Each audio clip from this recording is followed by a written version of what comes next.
Olá!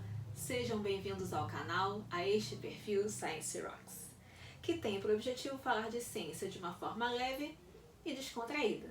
Eu sou Cristiane Bretas e estamos começando mais uma semana cheia de novidades para vocês aqui no Science Rocks. Hoje nós vamos falar sobre plágio. Você sabe o que é plágio?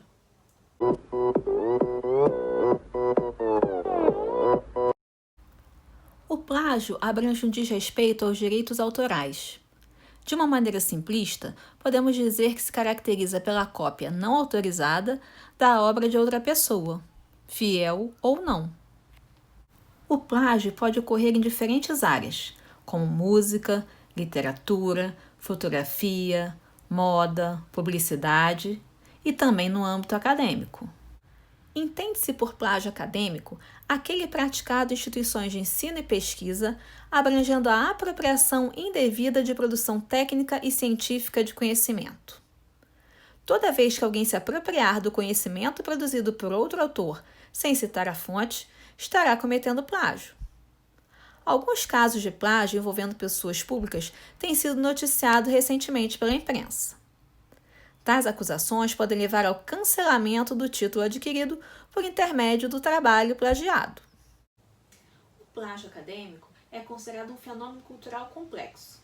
Para discuti-lo, é importante ter uma abordagem interdisciplinar. É importante discutir o plágio acadêmico em nível jurídico, ético, institucional e pedagógico. No âmbito jurídico, o plágio se caracteriza como violação do direito autoral, que é considerado um direito fundamental pela Constituição Federal. No Código Penal brasileiro, encontram-se dispositivos que tratam da violação da Lei de Direitos Autorais e a tipificam como conduta criminosa. Esta lei garante ao autor do direito de ter o seu nome, pseudônimo ou sinal convencional indicado ou anunciado como sendo sua obra. Ainda que o autor tenha autorizado a utilização de sua obra por terceiro, este não pode atribuir a obra a si ou a outro. Mas o plágio se trata de uma questão ética antes do que jurídica. A ética, ou filosofia moral, abrange o estudo da conduta humana na medida em que ela pode ser chamada de boa ou má. Quem comete plágio intencional ou não se apropria apenas de palavras, e sim de algo muito mais valioso no consciente coletivo da sociedade, que é a confiança na produção científica.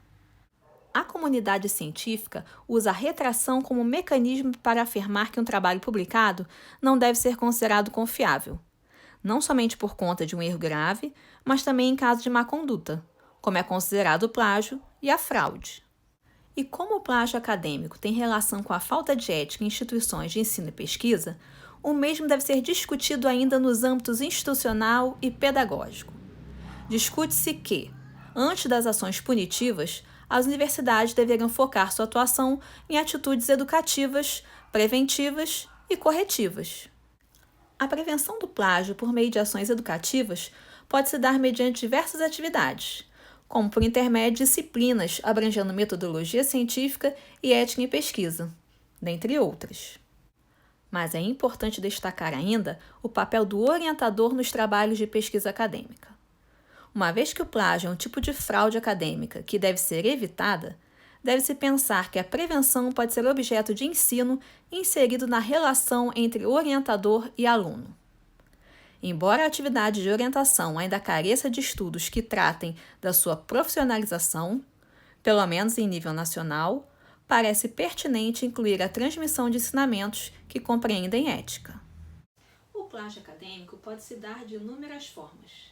Em função disso, ele é dividido em categorias. O plágio acadêmico pode ser integral ou parcial. Ele pode acontecer em função da forma ou ainda ser um plágio conceitual. E a gente ainda tem o chamado autoplágio.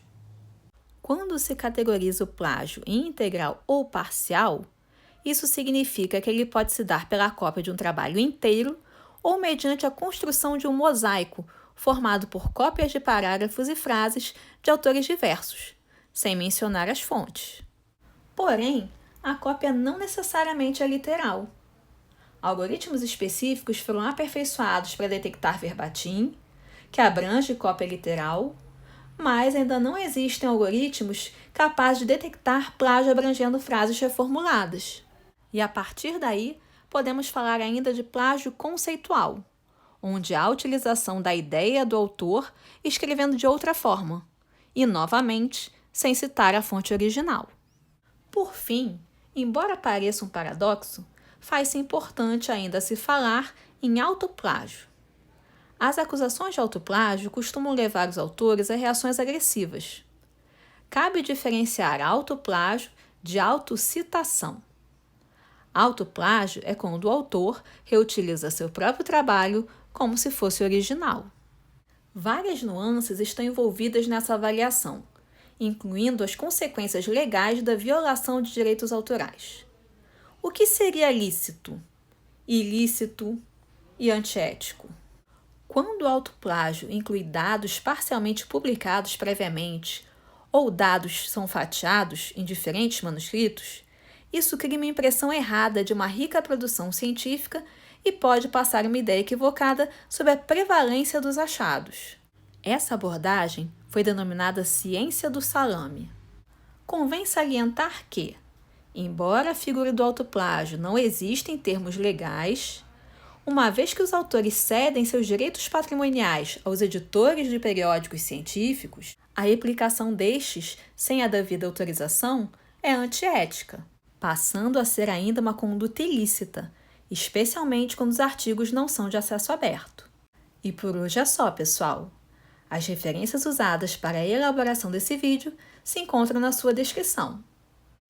Bom, espero que vocês tenham gostado desse vídeo. Se vocês gostaram, salvem, curtam, compartilhem, sigam o perfil do Science Rocks no Instagram e no canal do YouTube. E se vocês tiverem alguma dúvida ou quiserem que a gente traga algum assunto em especial, deixa aqui embaixo nos comentários. Obrigada e até a próxima!